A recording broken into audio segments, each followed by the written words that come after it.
What's going on, everybody, and welcome back to Comic Breakdown. With this video, we are jumping into Punisher War Journal BLITZ. This is a fun little tie-in to everything currently going on in the Punisher run. And what we have seen in that run is the cult of assassins known as the Hand. They have made Frank Castle an offer he could not refuse. They have made him High Slayer. He did this in exchange to have his wife resurrected. And now Frank Castle is using the Hand's resources to battle criminals, warmongers, and violent offenders across the globe. Though his war with Ares is just beginning, there are many other organizations that need destroying. Now, make sure that you guys have subscribed to the channel, you've liked this video, and with that being said, let's dive into this breakdown.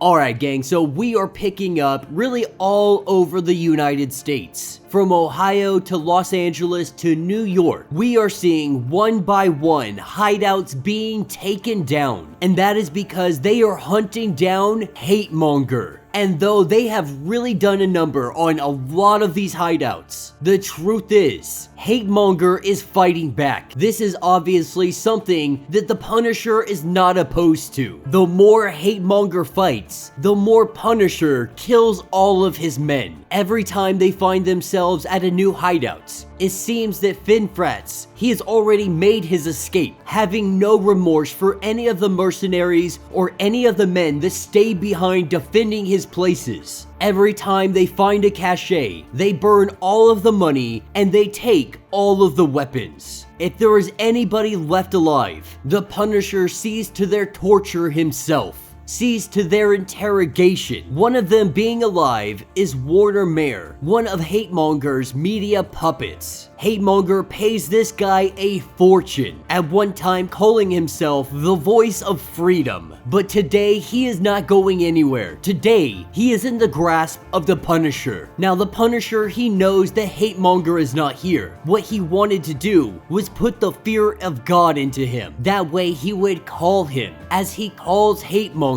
Hate-Monger, he has a lot of back channels, so it takes a couple of hours for him to get the message. With Hate-Monger recognizing that the Punisher left him alive. That is not what the Punisher does. He kills everybody. And so if this man was left alive, it was for a purpose. It was so the Punisher could find the hideout of Hate-Monger. Recognizing that he has found them, he tells his captain to prepare for battle. At this location, this is where the real war will be waged. If he destroys this place, Hate-Monger will have nothing left. He goes on to tell the captain about this one time where he did meet the Punisher in a village in a forest a very long time ago. And that's what takes us 10 years back. We have the Punisher walking up to this village and there is nothing but bodies. Coming up to an old woman, she asks if he is here to help. He says yes, but he is already too late. He is far too late to help any of these people. As she continues to dig this grave, the Punisher goes to find who might be responsible. And that's what takes us to Alaska in present day. Outside Hate-Monger's facility, what we see is a fence going all the way around. Members of the Hand on this fence being eaten by polar bears. And inside that fence, it looks like a bunch of civilians that are unarmed. And then there is a red marker surrounding the property, not really sure what this is. Some kind of theatrics, some kind of message. But Punisher, he tells his men, let's go. As they all go to move in, as soon as they cross that red line, a sniper in the bell tower starts shooting. But this sniper, it is not targeting the Hand or the Punisher. It is targeting all of the civilians. With Frank Castle telling everyone to back up, he realizes that he missed something, taking us back to the past. He remembers how that old lady, she told him he was too late, and he very much was. But he is not here to end their war. He is here to end the man who profits from it. One by one, he starts taking out all of the guards surrounding this barn. It doesn't take long for him to dispatch them, asking where the other men are. One man points in a direction saying that the men are down there. Little did the Punisher know at this time, that man giving him directions was Hate-Monger himself.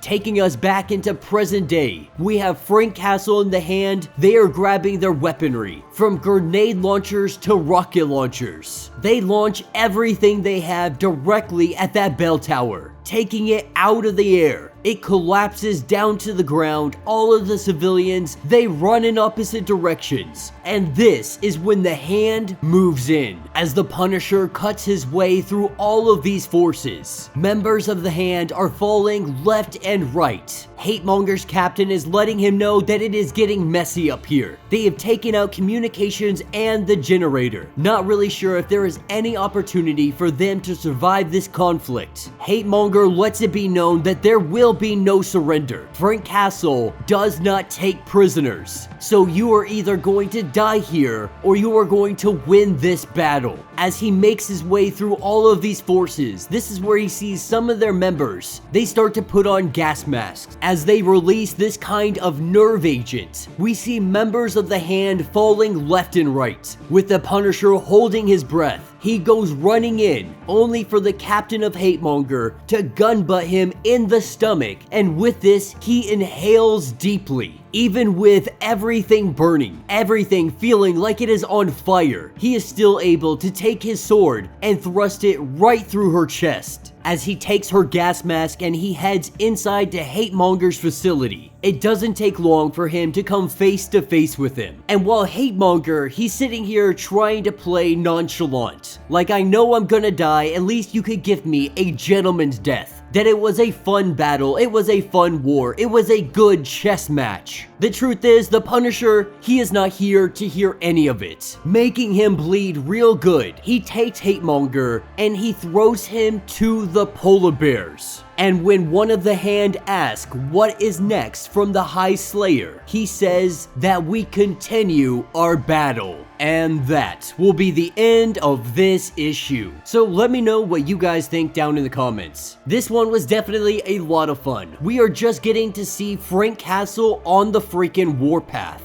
Unlimited resources at his disposal. He is taking out organizations all over the globe, while Ares is his main attraction, the main person that he is currently wanting to go after. That is not stopping him from taking out as many people along the way as possible. And so this isn't necessarily a bad thing. You know, Frank Castle, yeah, he's doing bad guy stuff for sure, but at the same time, he is taking out some of the worst organizations that are going on, some of the worst criminal organizations on the planet. He may not be doing it the Avenger way, he may not be doing it the safe way, the hero way, but he is getting results unlike anybody else ever has. This story not really having much to do with everything going on in the main series. If anything, it is seeing Frank Castle doing what Frank Castle does best, ensuing chaos. But let me know your thoughts, let me know your theories. If you would like to get caught up on everything going on with this series, be sure to check out the link in my description as well as the top of this video. It will get you caught up on everything going on with Frank Castle. Now, if you would like to support the channel, you can always do so by hitting the super thanks button. This button will let you donate directly to the channel, and every little bit helps us out. If you can't do that, do me a favor, hit that sub button, hit that notification bell, make sure that you like this video, and until the next breakdown.